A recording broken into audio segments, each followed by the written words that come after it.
This is a bad situation. Once you've welded through that weld cell, there's no way that you can repair that problem.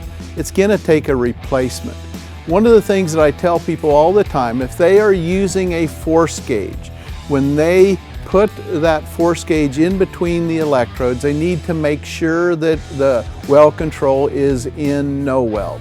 In fact, I tell people all the time, make sure that if you're holding the force gauge to check to make sure it's in no weld, and actually operate the welder to make sure the tips come together, that you don't hear the transformer fire before you put the force gauge in between the electrodes.